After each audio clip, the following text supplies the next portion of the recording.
दोस्तों, मैं Vipin Kumar Sharma GBC update के माध्यम से आज एक बड़ा ही गंभीर और अहम मुद्दा आपके सामने लेकर पेश हुआ हूं।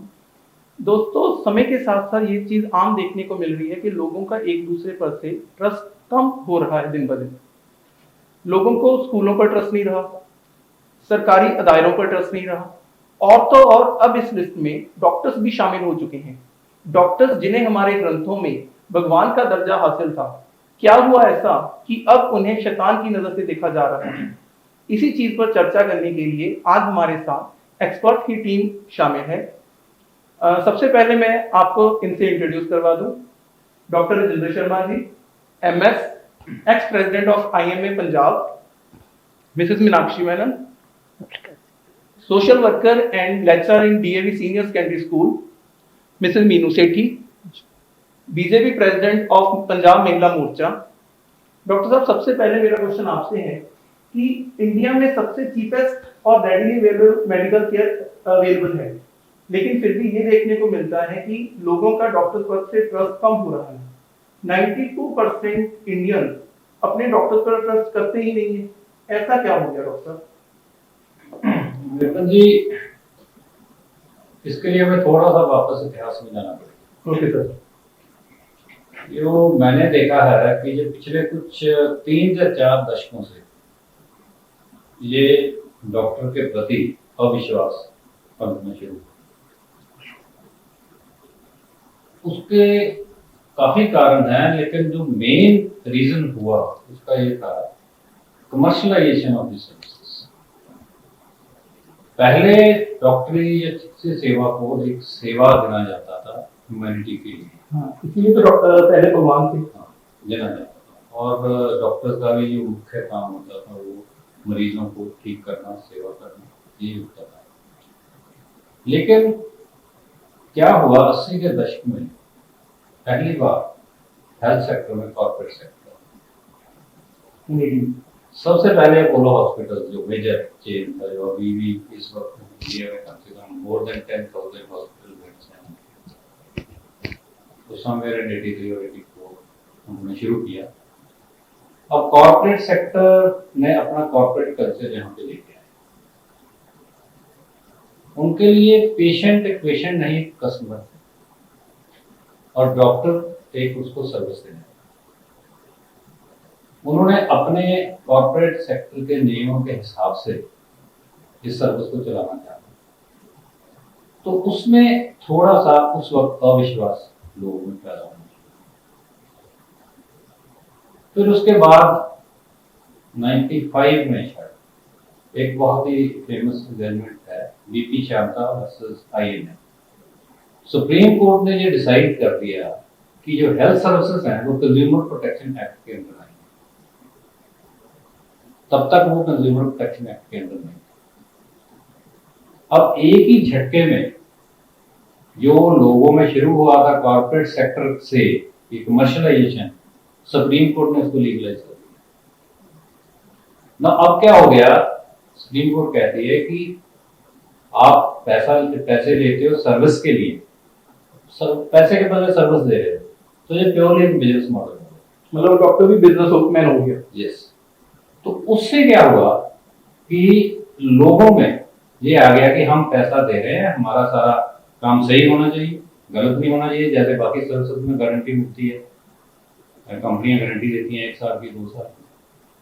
अब हेल्थ सर्विस में ऐसी गारंटी कोई नहीं दे सकता, लेकिन उसको जो रूप दे दिया, उससे धीरे धीरे धीरे व्यवसायीकरण हुआ। फिर सोसाइटी चेंज होती गई। आज सोसाइटी में पैसा ही सबसे महत्वपूर्ण। लोग सोचते हैं कि पैसे से सब कुछ खरीद सकते हैं, लेकिन ऐसा नहीं।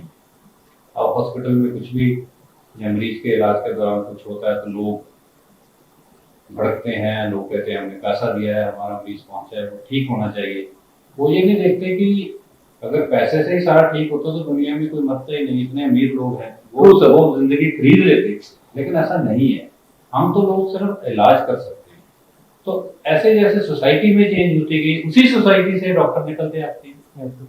तो ये मैं नहीं कहूँगा कि सारा सोसाइटी का कसूर है, हमारे डॉक्टर्स की तरफ से भी इसमें कुछ कमी आई है, एथिक्स में कमी आई है। बट वही बात है कि वो भी उसी सोसाइटी से आ रहे हैं। वो जब अपने चारों तरफ देखते हैं कि हमारा व्यवसायीकरण नहीं हो गया, हमें एक प्रोफेशनल मनी जो पैसे के लिए सेवा दे रहे हैं वो बन रहे हैं, तो फिर हम भी एक दूसरे प्रोफेशनल की तरह क्यों ना हो जाए? ठीक है ना। अब देखिए, हर चीज का हमें कमर्शियल चार्जेस लगते हैं। बिजली, पानी, सीवरेज, लैंड, प्रॉपर्टी टैक्स, सारा कमर्शियल रेट है। तो डॉक्टर अगर सारा कमर्शियल रेट देता है तो स्वाभाविक है कि उसके मन में भी ये आएगा कि मैं रिटर्न में वापस लूं। तो ये सारी चीजें जो मिलकर है ना, इन्होंने ये डॉक्टर पेशेंट के रिलेशनशिप को खत्म करने का बहुत बड़ा रोल अदा किया। और सबसे बड़ी रही बात गवर्नमेंट की पॉलिसीज। गवर्नमेंट की पॉलिसीज ऐसी आई हैं कि जिसमें डॉक्टर पेशेंट का रिलेशनशिप खत्म हो गया, क्योंकि ना तो डॉक्टर रहा ना पेशेंट रहा। जब दोनों नहीं रहे तो रिलेशनशिप और ट्रस्ट कैसा? आप जानते हैं जितने भी आजकल कानून आ रहे हैं, जितनी भी पॉलिसीज आ रही हैं, जितने भी रेगुलेशन आ रहे हैं गवर्नमेंट ऑफ इंडिया की तरफ से या स्टेट गवर्नमेंट की तरफ से, उसमें आप डॉक्टर शब्द या पेशेंट शब्द नहीं पाएंगे। वहां लिखा है हेल्थ केयर प्रोफेशनल्स या हेल्थ केयर प्रोवाइडर्स और हेल्थ केयर रेसिपिएंट्स। हॉस्पिटल नाम नहीं पाएंगे, नर्सिंग होम नाम ऑफिशियल लैंग्वेज में नहीं पाएंगे। वहां लिखा होगा हेल्थ केयर एस्टेब्लिशमेंट्स या health care service provider institutions. So अगर सरकार ने ही हमें डॉक्टर के ओहदे से हटा दिया, पेशेंट को पेशेंट का नाम नहीं दिया, तो फिर आपस में ट्रस्ट कैसा रहेगा? तो ये बात ठीक है सर। तो आपने दोस्तों डॉक्टर साहब की बात तो सुनी।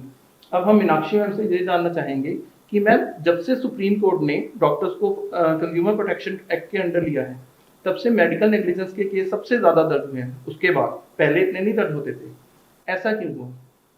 वैसे तो डॉक्टर साहब ने बड़ी विस्तृत जानकारी दी है, और एज अ लेमैन मुझे लगता है कि जब तक हमें किसी चीज़ की नॉलेज ही नहीं है, अब मुझे पता ही नहीं, आई एम इग्नोर्ड कि भाई ये बंदा तो डॉक्टर है। जैसे सर जब बात कर रहे थे कि अब तो हमारा रिलेशनशिप डॉक्टर पेशेंट का रहा ही नहीं, तो मुझे बड़ी पुरानी कहानी डॉक्टर्स वर्ल्ड याद आ रही थी।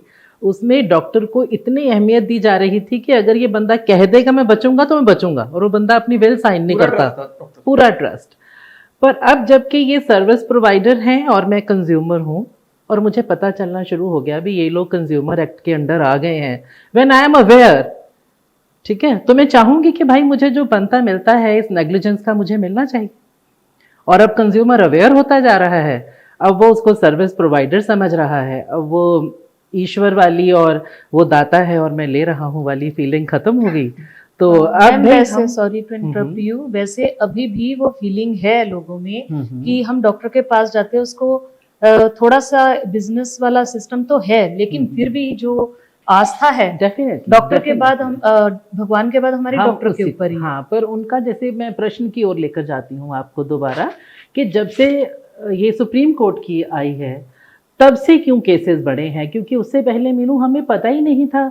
हम तो डॉक्टर को, जैसे हर बच्चा, इवन मैं, मेरी बेटियां थी, सबसे पहले हम यही चाहते थे कि बच्चा डॉक्टर बने। जो इज्जत डॉक्टर साहब आजकल समाज डॉक्टर दी है, इतना कुछ होने के बावजूद भी doctor is still that instrument of society जिहड़ा थोड़ी जान को बचा सकता है। हाँ, जैसे हम चाहते हैं कि बच्चों को डॉक्टर बनाए, है ना, तो डॉक्टर वो हैं जो हमारी जान की रक्षा कर सकते हैं परमात्मा के बाद, जैसे मीनू ने कहा।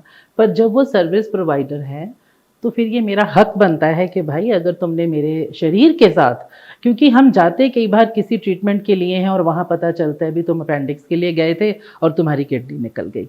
अब अवेयर हो गया है पेशेंट और उसके ऊपर उसको न्याय जो है, न्यायपालिका उसके हक में है, तो वो चाहेगा कि मुझे तो मेरा इसका हर्जाना दिया जाए, मुआवजा दिया जाए। तो केसेस तो बढ़ने ही हैं, क्योंकि अब हम नॉलेजेबल हो गए हैं, अब हम जानने लग गए हैं। मीनू मैम जी मैम, जैसे मैडम ने कहा कि डॉक्टर्स अभी भी काफ़ी फेथफुल हैं लोगों के लिए, लेकिन डॉक्टर्स की बात पेशेंट कितनी मानते हैं? अभी भी 100% मानते हैं? 5 दिन की दवाई देता है डॉक्टर जी, लेकिन 2 दिन के बाद वो खानी छोड़ देता है।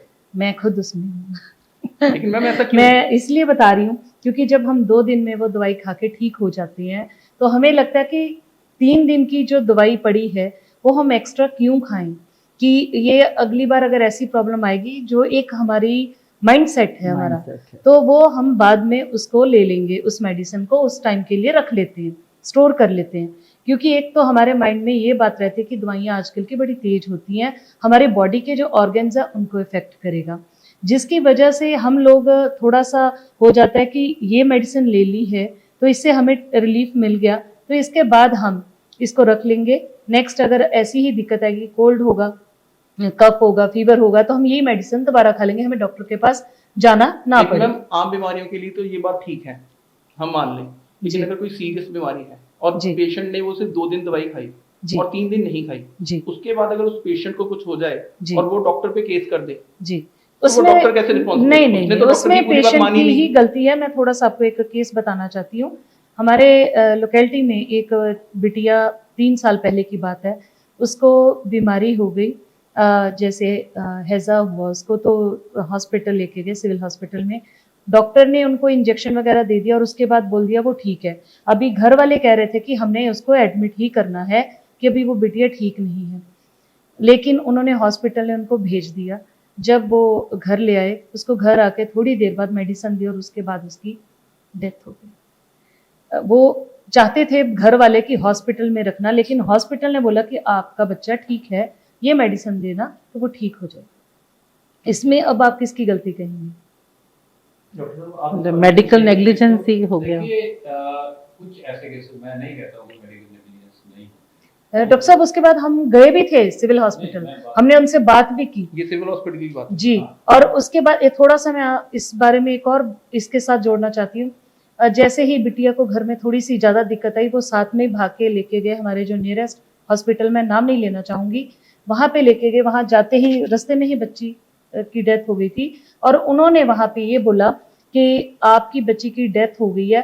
उन्होंने चेक करके बोला तो ऐसा करो, आप 1100 रुपए तो दे दीजिए। देखिए, चलो वो एक बात है, मैं उसकी बात कर रहा हूँ कि इसमें किसकी गलती है। देखिए, बिना पूरे केस को देखे भी क्या हुआ, प्राइमरी फेशियल लगता है कि अगर बच्चे की हालत इतनी सही नहीं थी तो उसको रखना चाहिए था, लेकिन ये कुछ इंडिविजुअल केसेस होते हैं और इनके लिए हैं ऐसी संस्थाएं जहाँ पे इसकी शिकायत की जा सकती है, और ऐसे केसेस का जो भी उचित है वो निर्णय उसका होता है, ऐसी बात नहीं है। पर हम एक या दो केसेस को लेके एक जनरलाइज्ड इंप्रेशन नहीं बना सकते, हम ये कहते हैं जनरलाइज्ड इंप्रेशन नहीं बना सकते। और आपने ये बहुत अच्छी बात कही कि आस्था अभी भी बाकी है, इसीलिए आज हम ये विचार विमर्श कर रहे हैं। जी बिल्कुल, और मैं चाहता हूँ कि ऐसे विचार विमर्श होने चाहिए और तकलीफ की बात होने चाहिए, बिकॉज हमको वो ट्रस्ट वापस लेके उसी में सभी का फायदा है, डॉक्टर्स का भी उसी में फायदा है और पेशेंट का, सोसाइटी का लॉस, समाज का। अब क्या है, अब इतना ज्यादा जो मिसट्रस्ट हो गया है, उससे क्या हो गया है कि डॉक्टर्स जो सीरियस पेशेंट लगता है, केस लगता है, उसको नहीं लेते, जो आज से 20 साल पहले ले लेते थे। बिल्कुल डॉक्टर ठीक है, इलाज यहीं पे हो जाता था, मरीज का खर्चा भी बचता था, उसकी हरासमेंट भी बचती थी। अब थोड़ा सा भी देखते हैं कि मरीज सीरियस हो रहा है तो वो उसको भेज देते हैं, जैसे इस पेशेंट को नहीं लेके जाते, भी आपने कहा कि पॉइजनिंग केस को नहीं लेके जी। सो इससे अल्टीमेटली डॉक्टर का नुकसान नहीं होगा, हमारे मरीजों का, हमारी सोसाइटी का नुकसान। तो इस जो अविश्वास पैदा हुआ है, इसे हमें कम करना है। कम कैसे करना है, वो बातें हमें इसे विचार विमर्श करनी है। इसमें दोनों साइड को आगे आना पड़ेगा, दोनों साइडों के जो इन्फ्लुएंसर्स हैं, जो ओपिनियन मेकर्स हैं, मेडिकल लाइन में डॉक्टर्स हैं और सोसाइटी में, जैसे आप लोग अब राजनीतिक पार्टी से संबंध करते हो, आपकी बात को लोग फॉलो करते हैं, आपके वर्कर्स हैं, आप सोशल एक्टिविस्ट, तो आपकी बात को लोग सुनते हैं, तो अपने स्फीयर में इस बात को करिए कि डॉक्टर इतने भी बुरे नहीं हैं जितना कि उनको बना दिया दिखाया गया है। कारण उसका एक और भी था, रुपन जी, जो आपने पूछा था कि हम चलो आज मीडिया में बैठे हैं, लेकिन जैसे जैसे वो मैं कहा ना 3-4 दशक पहले बात शुरू हुई, तभी उसी वक्त मीडिया भी अपने होने में पूरा तरीके से आया, 24/7 न्यूज चैनल शुरू हुए। अब शुरू में इतना न्यूज कंटेंट नहीं था और चैनल्स में आपस में कंपटीशन था टीआरपी के लिए, तो वो हमेशा न्यूज को सेंसेशनल बनाते थे। और एक ना ह्यूमन साइक है इंसान की, कि जो बुरी चीज है ना, जो नेगेटिव चीज है वो ज्यादा स्प्रेड करती है। अच्छी चीज को अगर डॉक्टर को अच्छा बहुत अच्छा काम करे वो पीछे कर देंगे, नहीं, लेकिन अगर वो डॉक्टर ने बंदा मार दिया ये न्यूज चलेगी। सो उस एफर्ट में क्या हुआ कि एक नैरेटिव बना दिया गया और लोग जो देखते हैं वो सुनते हैं उनके जहन में रह जाता है। तो फिर जब कभी उनके साथ ऐसा कहीं कुछ हादसा हो जाता है तो वो सोचते नहीं डॉक्टर ने गलती करी ही होगी। लेकिन मीडिया की बात है कि वो एक बात को करके डॉक्टर्स को करके अपना जो फायदा उसका हुआ ले लिया, निकल गया, और बाद में अगर कोई उल्टी रिपोर्ट आती है उसको शो नहीं करेंगे। तो मैं आपको एग्जाम्पल देता हूँ, अपने कुछ देर पहले शायद 2018 या 19 में मध्य प्रदेश में एक मोतियाबिंद के ऑपरेशन का कैंप लगा था जिसमें काफी लोगों की 11-12 लोगों की आंखें खराब हो गई। सभी मीडिया हेडलाइंस चल रही थी, डॉक्टर्स लेक कर दिया उन्होंने, क्या चाकू चला दिया, लोगों की आंखें नहीं, लोगों की जिंदगियां बर्बाद कर दी, ऐसे जालिम डॉक्टर ये जिनको भगवान का रूप कहते हैं उन्होंने ये किया, बहुत कुछ बोला। इतना माहौल क्रिएट कर दिया गया कि वो डॉक्टर जब हॉस्पिटल में उसके लाइसेंस भी कैंसिल हो गए, डॉक्टर सस्पेंड भी हो गए, कुछ डॉक्टर अरेस्ट भी हो गए। अब जब बाद में इंक्वायरी हुई तो निकला गया कि उसमें जो रिंगर लैक्टेट होता है, फ्लूइड जो हम ऑपरेट के मोतियाबिंद के ऑपरेशन में लगातार उसका फ्लूइड इरिगेशन चलती है, वो इन्फेक्टेड, वो जिस कंपनी ने सप्लाई किया उसने इन्फेक्टेड सप्लाई कर दिया सब स्टैंडर्ड। अभी कब कुछ दिन पहले मैं जेनरिक की बात करी तो वो भी जेनरिक होगा शायद, तो उससे सारी आंखों में इन्फेक्शन हुई। अब उसमें डॉक्टर का कोई कसूर नहीं था, अब उसको नहीं पता कि ये जो फ्लूइड है जो इन्फेक्टेड है, ठीक है, उसको तो जो दिया गुडविल में उसने वो यूज कर लिए। लेकिन ये करेक्शन पे डॉक्टर्स की गलती नहीं थी किसी मीडिया में, कहीं भी नहीं है, कहीं भी नहीं है। और उनका जो डॉक्टर का एक तो पूरे देश में माहौल बना, लेकिन लोकल जो डॉक्टर होंगे उनकी उन पर क्या बीती होगी जरा जी।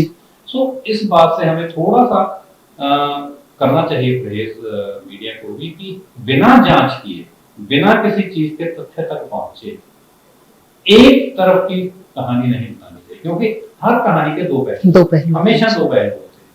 लेकिन दूसरा पहलू शायद उतना आपको पसंद टीआरपी नहीं देगा, इसलिए आप जानते हुए भी उसको केवल तो एक नैरेटिव जो माहौल बनाया गया है, इस माहौल को खत्म करने में हम सब लोगों को आगे ऐसे ऐसे विचार गोष्ठियां करनी चाहिए, लोगों को अपने स्केल में बताना पड़ेगा कि ऐसा नहीं है। जो भी कुछ बातें हैं जो मिसट्रस्ट है आपको लगता है उसके बारे में आप डॉक्टर से खुलकर बात कर सकते हैं। और मैं अपने डॉक्टर पुलिस को भी ये कहना चाहूँगा कि अपने पेशेंट के साथ बिल्कुल ओपन हो जाइए, उसको हर चीज बिल्कुल समझाइए, कुछ बात छिपा कर मत रखिए उसे। खर्चे का खर्चा हो, बीमारी ठीक होगी या नहीं होगी, या उसके लिए कौन सा ट्रीटमेंट सही रहेगा, वो उनको सही राय। लेकिन सर सभी डॉक्टर्स तो क्लियर करते ही काफी बातें जी, वो सुनते ही नहीं काफी, इसीलिए तो मैं अपील कर रहा हूँ। डॉक्टर साहब मेरा एक क्वेश्चन है आपको कि इसको ये हमारे डॉक्टर की तरफ से मैं कह रहा हूँ दोनों तरफ से पहल होनी चाहिए। हमारी तरफ से पहल नहीं होनी चाहिए कि हमें कोई भी चीज छुपा कर नहीं रखनी, एक इस सोच के साथ है कि मैं ये चीज इसको बता दूंगा तो शायद पेशेंट किसी और के पास चला जाएगा। कोई बात नहीं, क्लैरिटी नहीं देते, क्लैरिटी पूरी नहीं, काफी देते हैं, कुछ होंगे, मैं ये नहीं कहता नहीं देते, 70-80% बिल्कुल क्लियर करते हैं, कुछ होते हैं लेकिन जो है ना एक दो बंदों के कारण पूरा प्रोफेशन बदनाम हो जाता है। ठीक जी। सो उसको क्लियर करना चाहिए सारा कुछ, पेशेंट के माइंड में, उसके रिलेटिव्स के माइंड में कोई भी दुविधा नहीं होनी चाहिए। उसके मरीज के मैम आप कुछ क्वेश्चन मैं डॉक्टर साहब से एक सवाल करना चाहती हूँ। डॉक्टर साहब थोड़ा तीखा सा सवाल है, जैसे मैं सभी डॉक्टर्स के लिए नहीं कह रही, लेकिन यदा कदा हमें देखने को सुनने को भी मिलता है कि लोग जब आते हैं वो बात करते हैं कि जब भी इस हॉस्पिटल में गए थे जी इतना बिल उन्होंने बना दिया कि कई बार उतनी मेडिसिन भी नहीं होती उसमें। और एक और बात कि जैसे वेंटिलेटर पे कि डेथ भी हो चुकी होती है और वेंटिलेटर पे पेशेंट को डाला होता है और उसके बाद वो पैसे बनते रहते वेंटिलेटर के, और उसके बाद फिर वो 2 दिन बाद कहेंगे कि आपके पेशेंट की डेथ हो गई है। तो ये वाला जो, क्योंकि काफी जगह हमें देखने को सुनने को मिलता है, तो इस बारे में मतलब क्या आपका विचार है? मैं धन्यवाद देता हूँ आपको अपने प्रश्न पूछा। मैं इसके बारे में बहुत आपको क्लैरिफाई करना चाहता हूँ। पहले तो आपका बिल वाला जो इशू है वो देखो, that depends individual hospital to hospital होता है। वही मैं कहता हूँ कि हॉस्पिटल मोस्टली जो होते हैं पेशेंट को पूछ लेना चाहिए मेरे क्या चार्जेस होंगे, कितना लगेगा, everything should be very clear. So hospital आजकल हमारे डायरेक्शन भी हैं, उनको भी आप सारे अपने रेट्स भी डिस्प्ले करोगे और जो भी है पेशेंट को बता दोगे। उसमें हमारे एथिक्स में भी है कि आप उसके बारे में कोई ट्रांसपेरेंसी पूरी रखोगे। सो वो बात इंडिविजुअल हॉस्पिटल में अगर गड़बड़ आती है तो उसको आपको देखा जा सकता है कि कैसे चार्ज जी जैसे अभी पीछे वो 2-3 साल दिल्ली का 15 लाख देगी का बिल बन गया। अब नाम क्या है कि कॉर्पोरेट हॉस्पिटल में फेस डॉक्टर आता है पेशेंट, नाम डॉक्टर भी लगता है, जैसे उसमें तो सब डॉक्टर की फीस जाती है जी बिल्कुल, डॉक्टर की फीस थी, बाकी तो सारे हॉस्पिटल के करते हैं जी। ठीक है। सो वो अलग बात है। ये जो आपकी वेंटिलेटर वाली बात है ना, ये देखिए एक बहुत बड़ा एक भ्रामिक प्रचार है कि डेड बॉडी को वेंटिलेटर पर रखा। मैं कारण बताता हूँ, साइंस सभी लोगों ने थोड़ी बहुत पढ़ी जी ठीक है।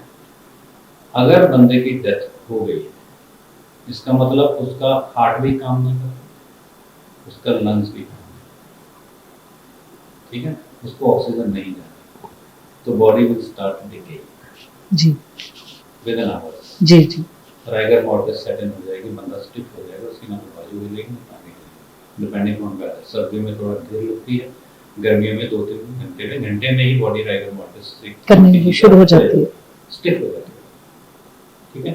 What is ventilator? वेंटिलेटर है क्या, ये लोगों को मैं बताना चाहता हूँ। वेंटिलेटर इज नथिंग, सिर्फ आपको एक आर्टिफिशियल सांस देने की मशीन है, वो हार्ट को नहीं चलाती। वेंटिलेटर जैसे बंदा सांस नहीं ले पा रहा किसी कारण से, उसको सांस देने के लिए मशीन फैसिलिटेटर है। सिर्फ अगर मरीज का हार्ट नहीं चल रहा तो जितना मर्जी वेंटिलेटर चलाइए उसकी बॉडी घंटे में स्टिफ होनी चाहिए। तो आप कहते हैं 24 घंटे वेंटिलेटर पे रखा रह ही नहीं सकता, body will start decaying, smell आनी शुरू हो जाएगी। आपने ये बताया तो बहुत मैं वही तभी मैं कह रहा हूँ, आपने पूछा मैं आपको बता दें, लोगों को पता नहीं वेंटिलेटर कोई ऐसी संजीवनी नहीं है कि वेंटिलेटर पे लगा तो इंसान जिंदा रहेगा तब तक नहीं। वेंटिलेटर पे कब तक रखते हैं? जब तक उसका हार्ट चल रहा है। जिस वक्त उसका हार्ट बंद हो गया तो वेंटिलेटर का कोई मतलब ही नहीं रहता। मैं बता रहा हूँ उसके बाद वो डेड है, जितनी मर्जी ऑक्सीजन जाएगी नहीं अंदर।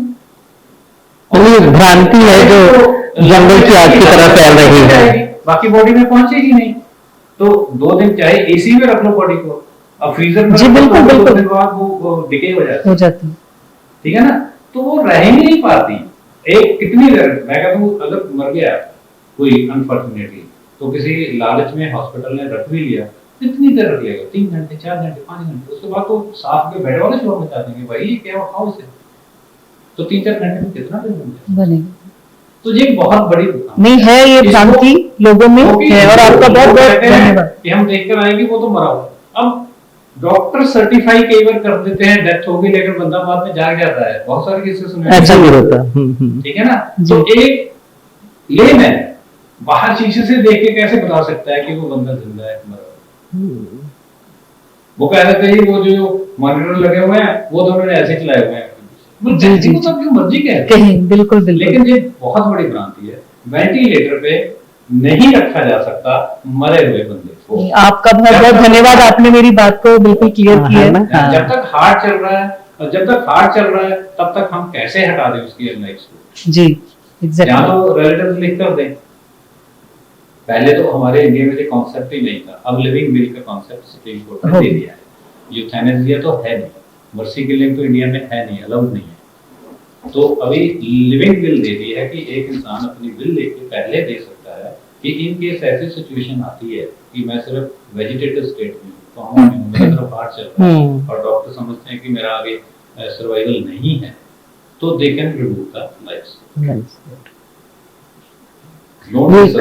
एक मेरा भी सवाल है डॉक्टर साहब, अभी क्या है कि जिसका नहीं लिविंग विल तो एनओके जो नेक्स्ट ऑफ किन होता है वो उसको लिखकर दे सकता है और हाई कोर्ट से उसकी परमिशन के बाद डॉक्टर्स लाइफ सपोर्ट हटा सकते हैं अपनी मर्जी से। जब तक हार्ट चल रहा है हम उसकी लाइफ सपोर्ट नहीं हटा सकते, it will be considered a murder और 360 का पर्चा हमारे अगेंस्ट हो जाए। जी, थैंक यू तो ये फैमिली के कहने पर भी नहीं उतार नहीं, सकते, मेरा ये सवाल था। ठीक है, एनओ के नेक्स्ट ऑफ किन भी, डॉक्टर साहब हाँ, आपने इस से परमिशन मिलेगी, ओके।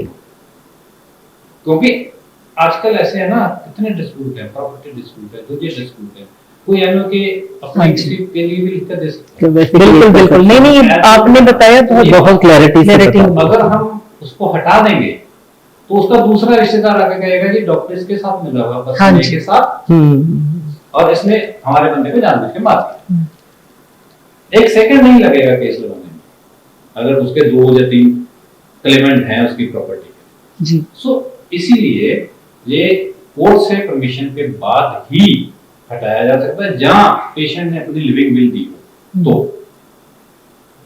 ऐसे थैंक तो यू हम नहीं लगा डॉक्टर सकते साहब। वेंटिलेटर। मीनाक्षी मैम, ये आम देखने को मिल रहा है कि मैक्सिमम प्राइवेट हॉस्पिटल्स अगर बहुत ही सीरियस एक्सीडेंट हो तो एडमिट ही नहीं करते। ऐसा क्यों हो रहा है आजकल? देखिए, पेशेंट की जान पे बनी होती है, लेकिन वो साफ कह देते हैं कि प्राइवेट हॉस्पिटल एडमिट नहीं करेगा, सरकारी हॉस्पिटल में ले जाओ, और सरकारी हॉस्पिटल में जब पहुंचता है वहां डॉक्टर्स ही नहीं होते। अब देखो ये ऐसा क्यों हो रहा है, जनता की साइकी तो यही है कि एक बहुत सीरियस पेशेंट है, तो मैं मतलब परमात्मा ना करे कल को मेरे साथ ये सिचुएशन आती है, तो मैं भी चाहूंगी कि अच्छे से अच्छे हॉस्पिटल में मेरे उस पेशेंट का इलाज हो जाए। पर उन लोगों को पता है कि अगर यहाँ पेशेंट मर गया, कुछ हो गया, तो हमें कंपनसेशन देनी पड़ेगी, हम इससे कुछ चार्जेस नहीं ले सकते। वो लोग अपनी रिस्पॉन्सिबिलिटी से पीछे जा रहे हैं, सिविल में डॉक्टर नहीं होते। अब प्राइवेट हॉस्पिटल वाले क्यों नहीं ले रहे, ये तो डॉक्टर साहब बता सकते हैं। आपका ये ऐसा क्यों हो रहा है आजकल? ये जो छोटे आपने सुनी है ना, आम हो रही मैं है। बताता हूं, छोटे हॉस्पिटल अभी बात शुरू में भी हमने बात करी कि अविश्वास इतना बढ़ गया है कि डॉक्टर्स ने सीरियस पेशेंट लेना बंद कर दिया है। ये इसका कारण कि अगर एक्सीडेंट का केस आया है, ठीक है, अगर वो सीरियस है, उसकी डेथ भी हो सकती है, कुछ भी हो सकता है, तो डॉक्टर को पता है कि अगर मेरे यहाँ इसको मैं ट्रीटमेंट करना शुरू कर देता, अगर तो वो बच गया, ठीक हो गया, तो ठीक है, अगर उसको कुछ हो जाता तो बहुत ज्यादा चांसेस हैं कि उसका हॉस्पिटल टूटेगा, डॉक्टर पे अटैक होगा। हमने देखे हैं, हो रहा है। तो करवा लेते हैं पहले को। फिर वो कंसेंट फॉर्म को कोई नहीं उसको देखता है। जितने आप सोचते हो कि वायलेंस इंसिडेंट्स हो रहे हैं, जितने अभी 2-4 दिन पहले में एक बात है कि डॉक्टर को अटैक कर दिया इसलिए कंसेंट फॉर्म कौन देगा? आप दिखाओ कंसेंट फॉर्म उसको, जब वो लाठी लेके आपके पीछे घुमाए, दिखाओ जरा कंसेंट। तो डॉक्टर को अपनी सिक्योरिटी मिले। डर का माहौल डॉक्टर्स में है, बहुत ज्यादा है। सीरियस केस को ट्रीट करते पर डॉक्टर साहब सॉरी, हैं, मैं सच्ची बता रहा हूं, सॉरी थोड़ा सा मैं कांपते इस हैं। बात के लिए इंटरप्ट कर रही हूँ। अगर वो पेशेंट है इतना सीरियस है, अभी यहाँ पे डॉक्टर पेशेंट रिलेशनशिप वाला बात है कि ठीक है हम वो केस तो नहीं लेते हैं कि हमारे जैसे सिक्योरिटीज का देखना पड़ता है कि ये चीजों का, जैसे हॉस्पिटल की तोड़फोड़ हो सकती है, डॉक्टर्स के ऊपर भी अटैक हो सकता है, लेकिन इस बीच में जो पेशेंट है वो बहुत सीरियस होता है, तो फिर हम उसको ऐसे ही छोड़ देंगे क्या? नहीं, मैं वही बात कर रहा हूँ ना कि उसके लिए आर्डिनेटर अगर नहीं है वहां पे पास, अगर जी। आप ऐसी जगह पे हैं, ऐसे शहर में है कि आपका ये हॉस्पिटल है या दूसरा कोई हॉस्पिटल बहुत दूर है, नहीं नजदीक है, तो फिर उसको डॉक्टर ऐसा नहीं है अपनी जान पर रिस्क लेके भी फर्स्ट एड करते हैं। ऐसी बात नहीं है कि उसको सड़क से बुला वहीं पे कहते हैं। जैसे हमारा शहर छोटा सा, एक एक्सीडेंट हुआ नहीं इतना 5 मिनट और जहाँ दूसरा बड़े हॉस्पिटल में ले जाओ, हमारे पास इसकी सुविधा नहीं है। अब ये क्यों कर रहे हैं, मैं वही तरह ऐसा क्यों करना शुरू किया डॉक्टर ने? 3-4 साल पहले लुधियाना में एक पेशेंट आया सीरियस पेन चेस्ट के साथ एक डॉक्टर के पास। डॉक्टर ने उसे देखा, उसकी ईसीजी करी, उसको हार्ट अटैक था। उसने कहा कि मैं इसको यहाँ मैनेज नहीं कर सकता हूँ, इसको हार्ट अटैक है, आप इसको डीएमसी गुरुवार ले गए। एम्बुलेंस में डाला, ले गए, रास्ते में ट्रैफिक जाम था, देर लगी, उसकी डेथ हो गई। उन्होंने जो डॉक्टर ने रेफर किया था उसको समझा पाता हूँ तो आप अपनी कम्युनिटी के पास लेके जाइए। ऐसे ही बातचीत से ही बहुत संवाद से समस्या सुलझेगी। मैं कुछ पूछना चाहता हूँ। मेरा सवाल ये है डॉक्टर साहब कि मैं एक डॉक्टर के पास जाती हूँ और वो मेरी बीमारी के को मद्देनज़र रख के एक टेस्ट लिख देते हैं कि आप ये टेस्ट कराइए, एक्सरे करवाइए, और आपको पता है जो रेट्स हैं इस वक्त पैथ लैब्स के वो बहुत ज़्यादा हैं। मैं वो टेस्ट करवा लेती हूँ और मुझे वो 5 दिन में 7 दिन में आराम नहीं आता और मैं डॉक्टर को चेंज करना चाहती हूँ। मैं अगले डॉक्टर के पास जाती हूँ और वो फिर से वही टेस्ट लिख देंगे 2-4 बढ़ाकर, जबकि वो 5-6 दिनों में कितना का अंतर आया होगा। और जनरली हम ये महसूस करते हैं कि या तो डॉक्टर्स का अपना एक शेयर होता है किसी भी मेडिकल लैब के साथ, या वो हमें ये बताना चाहते हैं कि पहले हम जिस डॉक्टर के पास गए थे मे बी हम सेफ हैंड्स में नहीं थे। देखिए, ये एक बहस का मुद्दा हो सकता है। ये आपकी बात में कुछ सच्चाई भी हो सकती है, लेकिन जैसे आप कहते हैं ना 5-6 दिन में कितना फ़र्क पड़ जाता है, कुछ टेस्ट होते हैं उसमें उनमें इतना फ़र्क नहीं पड़ता है। जैसे अब मैं एग्जांपल देता हूँ, कोलेस्ट्रॉल लेवल वो 5 दिन में बदलेगा नहीं, थायराइड का प्रोफाइल का लेवल वो 5 दिन में बदलेगा नहीं, ठीक है। तो लेकिन कुछ टेस्ट ऐसे होते हैं, जैसे फॉर एग्जांपल ब्लड शुगर है, वो तो सुबह शाम भी बदलेगा, ठीक है। अगर किसी पेशेंट को किडनी की प्रॉब्लम है, उसका क्रेटिनिन लेवल दिनों में बदलेगा, ठीक है। उसका जो इन्फेक्शन है, अगर उसका TLC जो लेते हैं मेन प्राइम इंडिकेटर जो नॉर्मली 9-10 हज़ार के बीच में होता है, वो अगर किसी का 15,000 है, उसने दवाई भी खाई है 4 दिन, तो वो भी एक दिन में बदलेगा, ठीक है ना।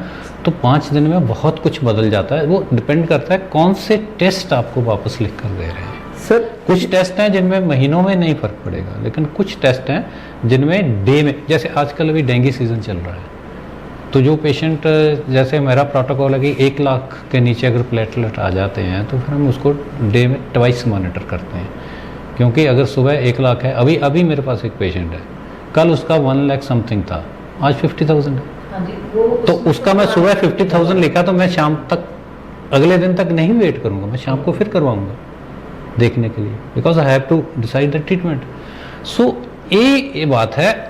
ये एक भी है कि लैब के साथ शेयर होगा या नहीं होगा, इसके बारे में एक अलग बहस कर सकते हैं, लेकिन अगर आप अभी भी इसके बारे में करना चाहते तो मैं तैयार कर सकता हूँ उसके बारे में। कुछ लेवल इसमें सच्चाई होगी, लेकिन एज सच जनरलाइज नहीं है।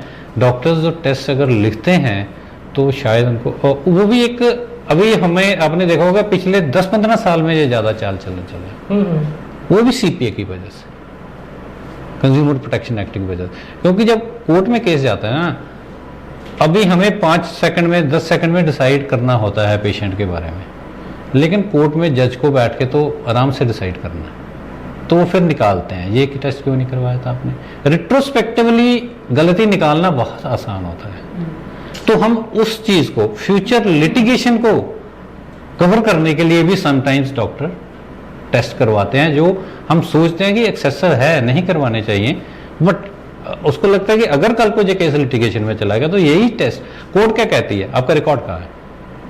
आपको क्या लगता है कि ये कोर्ट वाला जो मसला बीच में आ गया है, इससे पेशेंट और डॉक्टर में फासला हो रहा है? बहुत ज़्यादा फासला उसमें बढ़ गया है, क्योंकि अब कोर्ट जो है वो डॉक्यूमेंट पे चलती है। मैंने एक पेशेंट को ट्रीट किया, उसके लिए ये इंजेक्शन लगाया, वो किया, ये किया, वो किया, मैं कोर्ट को बताऊंगा, कोर्ट कहेगी रिकॉर्ड लेके आओ। मैंने किसी पेशेंट का कुछ नहीं किया, लेकिन रिकॉर्ड में लिख दिया तो मैंने वो किया,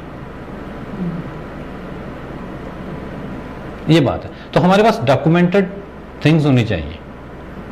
डॉक्यूमेंटेशन इतनी इंपॉर्टेंट, आज डॉक्टर का आधा टाइम डॉक्यूमेंटेशन में जाता है। जो पहले का टाइम पेशेंट केयर पे जाता था ना, हमारा टाइम आजकल, उससे आधा टाइम हमारा डॉक्यूमेंटेशन में जाता है। ये आते हमारी कोई चीज़ रह नहीं जानी चाहिए, फाइल पे लिखी होनी चाहिए, क्योंकि लिखा है तो आप बचोगे। पहलू बहुत ज़्यादा है, हाँ, बहुत ज़्यादा पहलू। हाँ, लिखोगे तो बचोगे, नहीं तो नहीं बचोगे।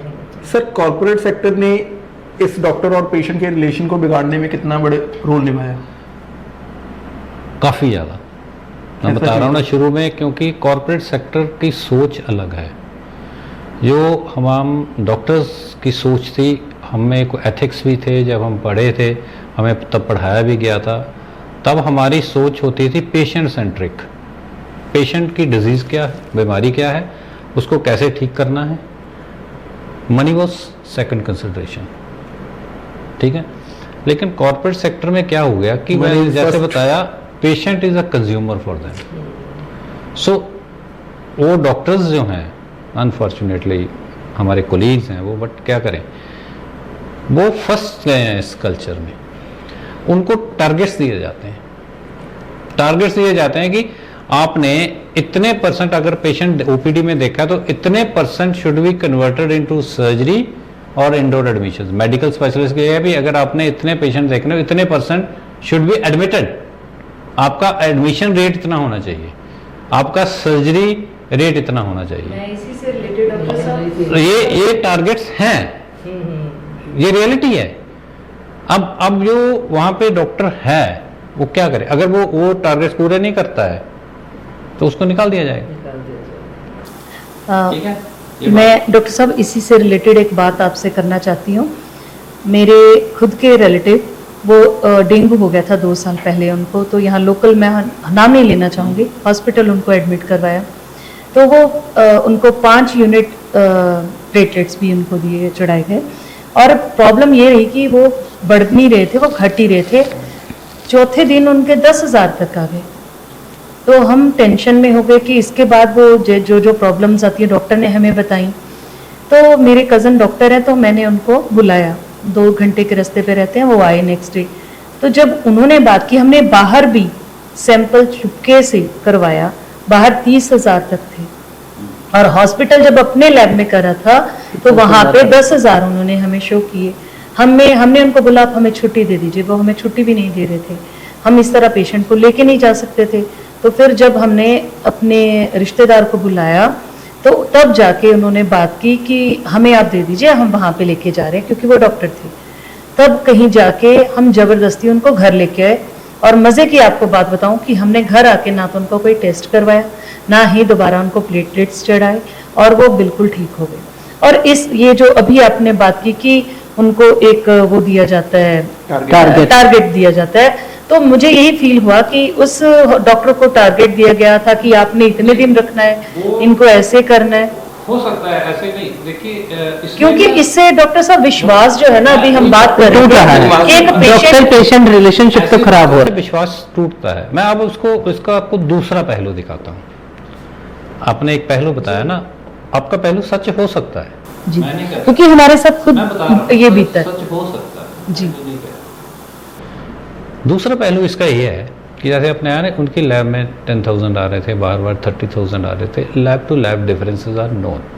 This also depends on what method you are using for it. उसको भी आप छोड़ दो। मैं एक बात के लिए मान लिया कि उनके एक्चुअल में वहाँ 10,000 वो शो कर रहे थे, बट उनके 30,000 थे, आप घर ले आए, उनके बाद में ठीक हो गए, कुछ हुआ नहीं, टचवुड बहुत अच्छा हुआ। मैं आपको बताऊं, प्लेटलेट बढ़ाने के लिए कोई भी दवा नहीं है जी। जे अपने आप ही बढ़ेंगे। तो लकीली वो पीरियड निकल चुका था, अगर आप हॉस्पिटल में रहते तो वो राइज कर जाते। पर वो एक मिनट, डॉक्टर साहब वो करने नहीं वो उस दिन के बाद प्लेटलेट्स हम चढ़ाते इसीलिए ना कि थोड़े बहुत उनके इंक्रीज करेंगे, लेकिन एक पर्पस यही है ना। अगर हम ये भी नहीं करेंगे तो फिर जैसे मैं- भी आपने कहा कि हम वो थोड़े टाइम बाद वो बढ़ेंगे, तो फिर हम उस टाइम को रहने देते कि वो बढ़ेंगे ही। मैं बता रहा हूँ, फिर वो जो deaths होती है, मैं वो बता क्यों रहा हूँ होती ना डेंगू में डेथ का कारण सिर्फ प्लेटलेट कम होना नहीं होता है जी। ये एक कारण नहीं है। वही मैं कह रहा ना, ये लैक ऑफ अवेयरनेस होती है, लैक ऑफ नॉलेज है मेडिकल साइंस का। आपको ऐसे पेशेंट मिलेंगे जिनके प्लेटलेट 1 लाख तक हैं, लेकिन उनकी भी डेथ होती है डेंगू से। आपको पेशेंट मिलेंगे जिनके 5,000 तक प्लेटलेट जाते हैं, लेकिन ठीक हो जाते हैं। बिकॉज प्लेटलेट का काम क्या है? प्लेटलेट्स का काम है कि अगर आपके ब्लीडिंग हो रही है तो उसको रोकना जी। उसका क्लॉट बनाना। जिनके प्लेटलेट्स थोड़े डाउन चले जाएंगे उनकी वो ब्लीडिंग होती रहेगी, वो क्लॉट नहीं होगा ब्लड, यही है ना। अब सभी पेशेंट में डेथ ब्लीडिंग से नहीं होती है। अगर 10,000 जैसे था टचवुड, अगर उनको कहीं ब्लीडिंग हो जाती तो डेथ हो सकती थी, नहीं हुई, बच गए, प्लेटलेट बढ़ गए। लेकिन डेंगू की डेथ और बहुत कारण है। प्लेटलेट हम क्यों दे देते रहते हैं? क्योंकि ये एक चीज़ है जिसे हम ठीक कर सकते हैं। फिर इतना डाउन ना चले जाएं कि अगर पेशेंट ब्लीड कर गया, जैसे मेल पेशेंट में इतना नहीं, फीमेल पेशेंट है, सपोज उसके पीरियड्स ड्यू हैं एंड उस पीरियड्स ड्यू हैं, पीरियड्स आ गए, प्लेटलेट डाउन है, तो she will bleed, excessive bleeding हो जाएगी। ठीक, सो ऐसी चीज़ों को ध्यान में रखते हुए हम प्लेटलेट देते हैं। पर प्लेटलेट्स का लाइफ से ऐसा कुछ लेना देना नहीं है, ये मैं कह रहा हूँ। अब उसमें वो है ना, ये एक थोड़ा ग्रे एरिया है। इंडिविजुअल केसेस आपके मन में ये आना, किसी के भी मन में, मैं भी होऊंगा आपकी जगह पे, मेरे मन में भी आएगा कि ये हॉस्पिटल वाले शायद पैसे बनाने के लिए ऐसा कर रहे हैं, but sometime truth lies in between somewhere. दोनों एक्सट्रीम के बीच में सच्चाई होती है। आपका सच मेरा सच जी हो सकता है, मेरा सच कुछ और होगा, आपका सच कुछ और होगा, लेकिन एक्चुअल सच कहीं बीच में होगा, वो ग्रे एरिया में होता है। तो हम इसको ऐसा जनरलाइज नहीं कर सकते, बट हाँ वही मैं बात करता हूँ, ऐसी बात निकल के आती है जब भी, तो हमें ये बातें, मैं अपने फिर पुलिस को कहता हूँ कि we should be very clear about it. Patient को बताना चाहिए कि ये हमारी लैब में है, ऐसे आ रहे हैं, अगर उनको ऑप्शन दे दो, गिव देम द ऑप्शन, ये बेटर है, गिव देम द ऑप्शन कि ये है, आप कहीं और से इसका टेस्ट करवाना चाहते हो, आप करवा सकते हो, हमें कोई इसमें दिक्कत नहीं है। आप अपना पेशेंट ले जाना चाहते हो, ले जा सकते हो, आप फाइल पे साइन करो, ले जा सकते हो, हमें इसमें कोई दिक्कत नहीं है। ठीक है, ये पेशेंट को पकड़ के बैठ जाना, ये बात सही नहीं है, ये हम मानते हैं और हम अपने पुलिस को ऐसा कहते भी हैं। ये बात है, इसको ठीक करना चाहिए, ये नहीं होना चाहिए। पेशेंट का राइट है, उसकी अपनी सारी की सारी रिपोर्ट्स और रिकॉर्ड लेना उसका राइट है, वो आप उसको नहीं रोक सकते हो। और अगर पेशेंट कहीं और अपनी मर्जी से जाना चाहता है, आपको उसको रोकना नहीं चाहिए। और अगर वो चाहता है कि मैं कहीं और से भी टेस्ट करवाना चाहता हूँ, तो उसको करवाना चाहिए उसका रिस्क में। ये बात है, इससे क्या होगा, इससे ट्रांसपेरेंसी और आएगी और विश्वास जो आपस की बढ़ेगा। क्योंकि आप अपनी धारणा बना के बैठेंगे, हम अपनी धारणा बना के बैठेंगे, तो ये अविश्वास और, क्योंकि आज का मुद्दा विश्वास, बीच का रास्ता तो होना चाहिए हमेशा, बीच में होना चाहिए। तो ऐसा है, ऐसी बात नहीं है, उनको नहीं रोकना चाहिए। वैसे ही आया मेरे मन में ये एक सवाल कि जैसे जब बीमारी आती है तो वो ऐसे सोच के तो नहीं आती कि मैंने ये वाली बड़ी वाली बीमारी मैंने अमीर बंदे को लगना है और जो छोटी बीमारी मैंने गरीब को लगना है। ये हर वर्ग के इंसान को जब बीमारी जकड़ लेती है, तब वो बंदा सोचता है कि मैं कौन से डॉक्टर के पास जाऊं, क्योंकि आर्थिक तौर पर जब वो अपनी पॉकेट देखता है कि बीमारी ऐसी लग गई है, तो मुझे कैसे इसको मैनेज करना चाहिए, कैसे डॉक्टर के पास जाना चाहिए, क्योंकि उसके पास उतना फाइनेंशियली वो नहीं साउंड है, तो उसको किस तरह से टैकल करना चाहिए। ये देखिए, एक बहुत गंभीर समस्या है, मैं इस बात को मानता हूँ। और इसके लिए हमें एक जो मेडिकल लाइन है ना, गवर्नमेंट को और एनएमसी जो हमारी संस्था है, उसको चाहिए, एक कोर्स होता था पहले जैसे फैमिली फिजिशियन का। सो फैमिली फिजिशियन अभी आइडेंटिफाइड स्पेशलिटी हमारे देश में नहीं है, तो फैमिली फिजिशियन के कोर्सेज रिकॉग्नाइज करने चाहिए। और फैमिली फिजिशियन की जो इंस्टीट्यूशन है, जो संस्था है या जो रवायत है, उसे शुरू करना गवर्नमेंट को चाहिए, ताकि जो कुछ फैमिलीज़ जो उसके साथ लगी हुई है, उसको यकीन है, वो पहले अपने फैमिली फिजिशियन के पास जाए, वो उस केस को एवेल्युएट करे, जैसे बाद यूरोपियन कंट्रीज या अमेरिकन कंट्रीज में होता है, और फिर वो जहाँ सही समझे उसको डॉक्टर के पास उसको रेफ़र कर सकता है। दूसरा, अगर विश्वास कम हो रहा है तो उसमें सबसे बड़ा, जैसे आपने पहले भी हिंट दिया था, बात है इलाज महंगा बहुत हो गया है। जी सर, ठीक है, ये बात है, इलाज बहुत महंगा हो गया, लेकिन उसके कारण भी हैं। अभी भी हमारा इलाज, शुरू में विपिन जी ने कहा था कि भारत में इलाज अभी भी बहुत अफोर्डेबल है as compare to other countries, और मेडिकल टूरिज्म में लोग वहाँ से जहाँ इलाज करवाने आते हैं, बट फिर भी हमारे लोगों की पेइंग कैपेसिटी के हिसाब से इलाज महंगा है। उसके लिए देखो गवर्नमेंट फंडिंग की बहुत ज़रूरत है। हमारा अभी भी national budget somewhere 2.2 of the GDP health services को जाता है, जबकि ये भी अभी थोड़ा बड़ा है इसके लिए, बिकॉज बहुत ही अच्छी योजना जो आयुष्मान भारत वाली मोदी जी ने शुरू करी है, उसकी फंडिंग हो रही है, तो इसकी वजह से थोड़ा एलोकेशन बढ़ा है। बट अभी जितने डेवलप कंट्री हैं और हर अपने देश के इंसान को सही सुविधा देने के लिए कम से कम 6 to 7% ऑफ जीडीपी एलोकेशन होना जरूरी है एज पर WHO रिकमेंडेशंस। तो हम उससे बहुत पीछे हैं। तो आयुष्मान भारत जैसी योजनाएं और आनी चाहिए और इनको सुदृढ़ करना चाहिए। इसको मैंने सुना था, पता नहीं अभी है, आप शायद पार्टी से बिलोंग करते हैं, आपको मालूम होगा कि शायद यूनिवर्सल हेल्थ स्कीम गवर्नमेंट कुछ लेके आने वाली है, जिसमें सभी लोगों को कार्ड मिलेंगे और इनकम के हिसाब से उनको थोड़ा प्रीमियम देना पड़ेगा। तो उससे इस समस्या का थोड़ा हल हो सकता है, लेकिन उसकी अभी भी जो चल रही है उसमें लोगों को फायदा हो रहा है, लेकिन ग्राउंड पे इम्प्लीमेंटेशन उसकी बहुत ज़्यादा बढ़िया यहीं पे आना चाहिए नहीं है। उसमें भी आप घपलेबाजी भी हो रही है, सब कुछ हो रहा है। वो देखो, वो एक इंसान की आदत है, कहीं भी वो लगेगा उसको फ़ायदा, हर तरह के लोग मौजूद है बीच में, मिडलमैन जो उसका गलत फ़ायदा उठाएंगे, उसको उस पर वॉच रखना बहुत ज़रूरी है कि उसमें घपलेबाजी ना हो, उससे पूरी स्कीम बदनाम हो जाती है और जो इंटेंडेड बेनिफिशियरी है जिसको फ़ायदा मिलना चाहिए उसको नहीं मिल पाता है। आज हम जैसे यहाँ बैठे हैं, इस फोरम से हमें लोग देखेंगे, तो एक सिंपल सा सवाल जो आम पब्लिक पूछ सकती है, अभी भाई एक तो खूब अच्छा हॉस्पिटल बना हुआ है, उस पे तरह तरह की फैसिलिटीज़ हैं, वो पैकेज, हाँ होटल्स की तरह है ना, वो पैकेज दे रहे हैं आपको कि इसमें ये है, तो आपको क्या लगता है कि उस हॉस्पिटल का जो इलाज है वो किसी नॉर्मल हॉस्पिटल से बहुत बढ़िया होता होगा? लोग तो यही सोचते होंगे ना सर। लोग सोचते हैं पर ऐसा होता नहीं है। लोग वही चकाचौंध में जाते हैं। लोग देखेंगे इसका प्राइवेट रूम कैसा है, यहाँ पे क्या फैसिलिटी है, टीवी लगा हुआ है, नर्स 24 घंटे चाहिए, नर्स 24 घंटे चाहिए। वो एक लोगों के मन में जो भ्रांति है ना, वो निकल उसी का फायदा लेके कॉर्पोरेट सेक्टर हेल्थ सेक्टर में घुसा है, उसी को कैश कर रहा है, उसी को कैश कर। नो डाउट कॉर्पोरेट सेक्टर के मैं अगेंस्ट नहीं हूँ, हमारे डॉक्टर्स भी अगेंस्ट नहीं है, वो चाहिए, बिकॉज गवर्नमेंट फंडिंग जैसे मैंने बताया बहुत कम है, सरकारी हॉस्पिटल्स में फैसिलिटीज़ नहीं है, ना तो लेटेस्ट इक्विपमेंट है। तो जब ये अपोलो ने शुरू किया तो उसके बाद अच्छी चीज़ ये हुई कि हमें latest state of the art equipment मिलना शुरू हुआ, ट्रीटमेंट मिलना शुरू हुआ। जिस सर्जरी के लिए आप अमेरिका इंग्लैंड जाते थे वो सर्जरी यहाँ पे होनी शुरू हो गई।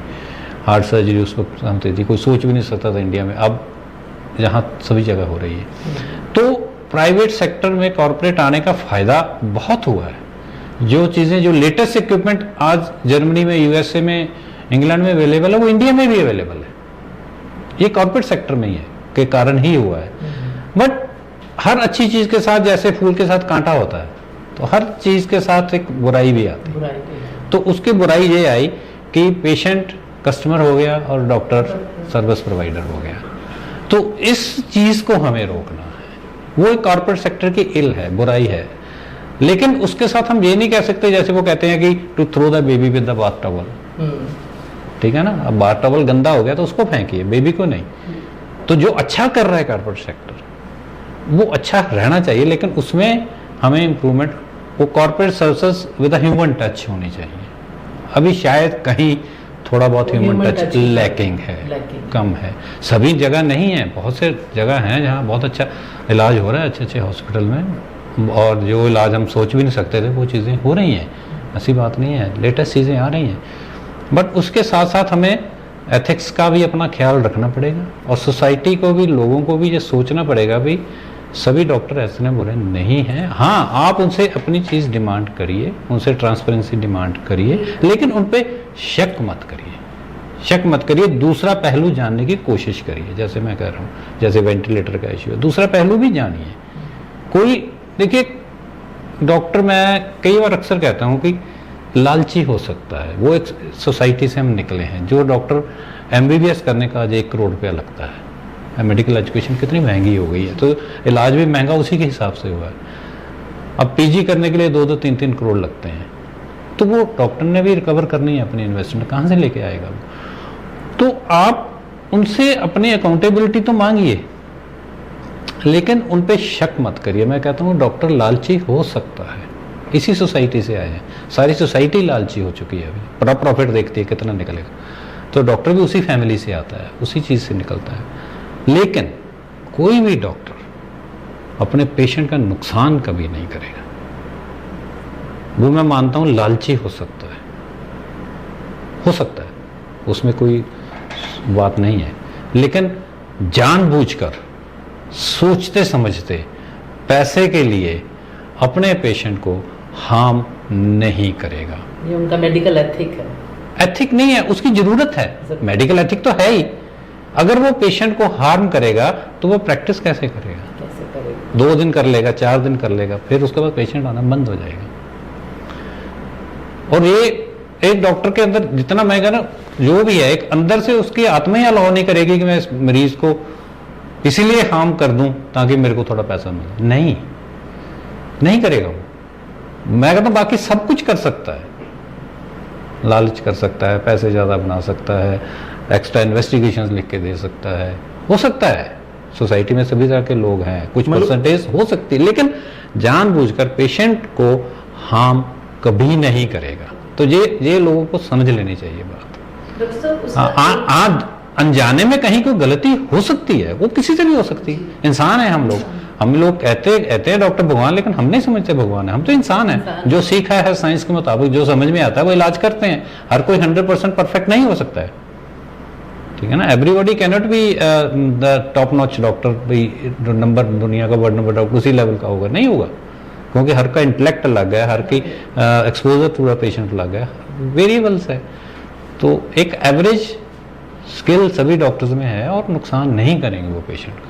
डॉक्टर साहब, एक बिल्कुल नई तरह के डॉक्टर से आपका कंपटीशन से वास्ता पड़ता होगा पक्का, जिनका नाम है डॉक्टर गूगल। आपके पास पेशेंट आते होंगे और वो पहले से प्रेपरेशन करके आते होंगे, है ना। मुझे ये हुआ है, इसके लिए ये दवाइयाँ हैं, इसका ये हो सकता है, आपने ये दिया।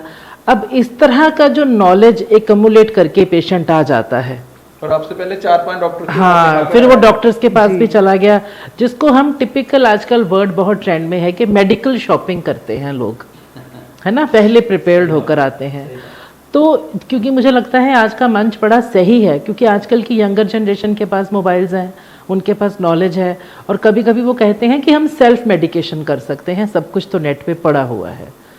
तो क्योंकि मैं टीचर भी हूँ, तो मुझे लगता है आज यहाँ से अगर आप इसके बारे में कुछ कहेंगे तो यंगर जनरेशन को भी, उनके पेरेंट्स को भी मैसेज जाएगा। एक बहुत अच्छा मीडियम है अगर प्रॉपरली यूज़ किया जाए तो, पर हाफ एक नॉलेज उस पर बहुत पड़ा है, और समटाइम्स क्या है कि जो नॉलेज पड़ा है उसको इंटरप्रेट करना बहुत मुश्किल होता है। उस पर जो कोई चीज़ लिखी है ना, उसे इंटरप्रेट करना बहुत मुश्किल होता है।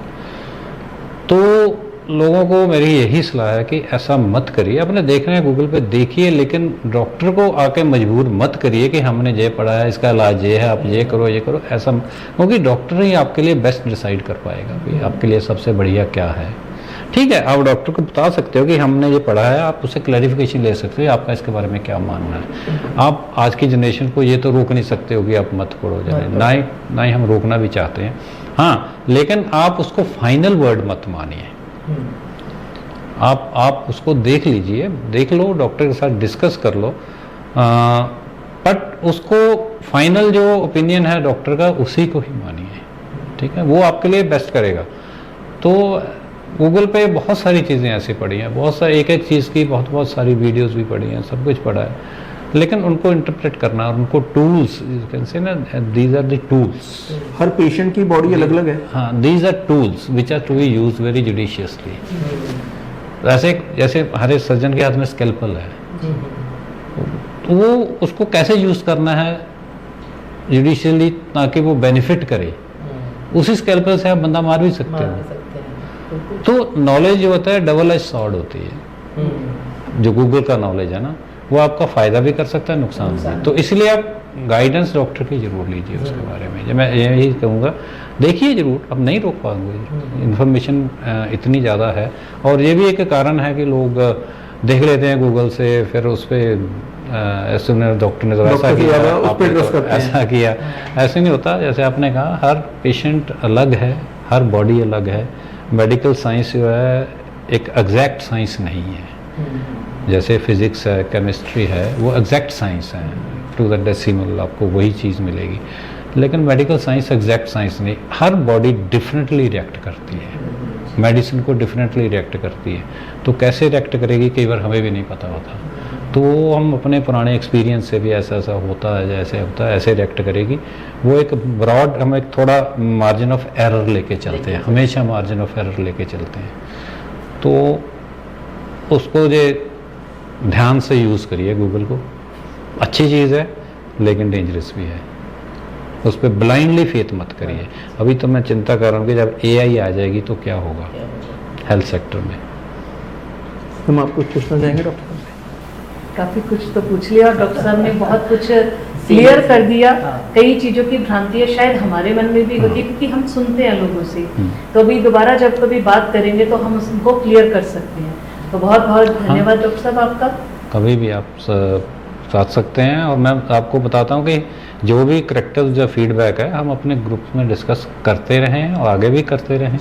और हमारी तरफ से, डॉक्टर्स की तरफ से पूरी कोशिश रहेगी कि इस खाई को कम किया जाए। ठीक है, जितना ट्रांसपेरेंट हम हो सकते हैं हम हों, जो भी इंफॉर्मेशन पेशेंट को चाहिए वो दें। लेकिन मेरी आपसे भी यही एक निवेदन है कि अपनी सोसाइटी में लोगों को बताइए कि इतना नहीं है, हर चीज़ का दूसरा पहलू है। पहले वो डॉक्टर से दूसरा जान लीजिए। और विपिन जी, मीडिया से ये एक गुजारिश है कि किसी भी बात की पूरी तरह से पड़ताल किए बिना डॉक्टर को मत कह दीजिए कि ये लुटेरे हैं या कातिल हैं या ऐसे हैं, क्योंकि हर चीज़ में बहुत सारी चीज़ें पीछे छिपी होती हैं। तो सच्चाई को सामने लाना, तो GBC अपडेट तो एक एथिकल चैनल क्लेम करते हैं। Yes, sir. We should follow all the ethics. ठीक। सो दोस्तों, डॉक्टर साहब ने और हमारे मैम ने बिल्कुल आपको एक स्पष्ट व्यू दिया है अपना। और गलती सिर्फ एक सेक्टर की नहीं होती कभी भी। अगर हम कहें कि सिर्फ एक पहलू गलत है, हमेशा दोनों पहलू में कुछ ना कुछ गलती है। अगर विचार करने पड़ेंगे तो दोनों को साथ में बैठकर विचार करने पड़ेंगे। और ऐसे ही मुद्दों पर हम चर्चा करते रहेंगे GBC अपडेट पर। मैं अपने सभी पैनलिस्ट का तहे दिल से धन्यवाद करता हूं कि आप हमारे मंच पर आए और आपने अपने विचार प्रकट किए। आपका Thank you बहुत very much, धन्यवाद sir। कि आपने हमें ये मंच दिया हमें विचार विमर्श करने के लिए। और सर, ये आपका ही है। ही रह जाती है, अनसुनी हाँ अनकही जी, रह हाँ जाती जी, हाँ जी। Thank you very much. है।